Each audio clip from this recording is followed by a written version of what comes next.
Reaction continues to pour in on the death of the last Soviet Union leader, Mikhail Gorbachev. He died Tuesday at the age of 91. In China, a spokesperson for the Chinese Foreign Ministry paid tribute to Gorbachev Wednesday, saying he, quote, made positive contributions to the normalization of relations between China and Soviet Union, end quote. Outgoing British Prime Minister Boris Johnson hailed Gorbachev as a person who changed the world. When you look at what he did to make Europe whole, free, to give freedom to the countries of the former Soviet Union, it was a quite extraordinary thing. And of course, Mikhail Gorbachev is one of those people who triggered a change, a series of changes that perhaps he didn't anticipate. Maybe he paid his own political price for it. But when history is written, he will be, I think, one of the authors of fantastic change for the better in the world. Conversely, Mikhail Gorbachev was remembered in the Baltic states Wednesday as a repressive autocrat who unsuccessfully tried to stop them from breaking away from the Soviet Union. He tried to prevent Estonia, Latvia, and Lithuania from seceding after all three declared independence in 1990 after 5 decades under Moscow's rule. Gorbachev was in power less than 7 years, but he unleashed a breathtaking series of changes. It included the freeing of Eastern European nations from Russian domination and the toppling of the Berlin Wall. Years later, Gorbachev said the end of the Cold War was a moment in history for global cooperation and problem-solving, but it didn't actually happen. Gorbachev resigned in 1991. The Soviet Union later collapsed.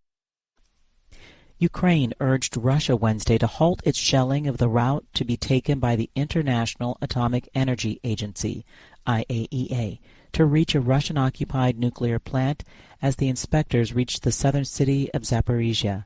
The 14-strong team, led by the head of the IAEA, set off from Kyiv in the morning with a convoy including 9 UN-marked cars, reaching Zaporizhia around 2 p.m. local time, an AFP correspondent said. They were expected to continue the final leg of their journey to the nuclear plant Thursday morning on a route through Russian-occupied territory.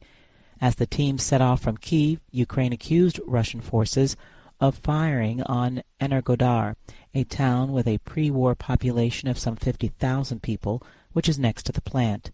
The fate of Europe's largest atomic facility, which is located on the front line of the fighting, has stoked fears of a nuclear disaster. Meanwhile, Ukrainian emergency service personnel in Dnipro conducted training Tuesday in case of nuclear disaster.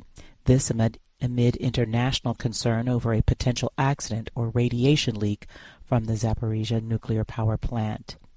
The United States is providing an additional $30 million through USAID after the United Nations and Pakistan appealed for $160 million in emergency funding to help millions affected by record-breaking floods that have killed more than 1,160 people since mid-June. Floods have affected more than 33 million people, or 1 in 7 Pakistanis. Mississippi's capital in the U.S. state of Mississippi is grappling with a major water crisis, not enough to drink, flush toilets, or fight fires, while some schools had to close and hold classes online. AP correspondent Julie Walker has more. President Biden approved an emergency declaration for Mississippi, surging federal assistance to the region. Flooding from last week's storms exacerbated long-standing problems at Jackson's main water treatment plant. The city had already been under a boil water notice for a month. Some restaurants had to close. Sarah Friedler says things are bad at hers. We have to boil all of our water. It adds so many more steps. And it's just scary because day to day we don't know what will happen. The state has been giving out free water with people waiting in long lines. The governor also says they will hire additional contractors for the water treatment plant. I'm Julie Walker. And recapping our top story, reaction continues to pour in after the death of the last Soviet Union leader, Mikhail Gorbachev. In China, they say he made positive contributions to the normalization of relations between China and the Soviet Union.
Hi, thank you for watching. I hope the videos are useful for you. Please subscribe to my channel using the button below.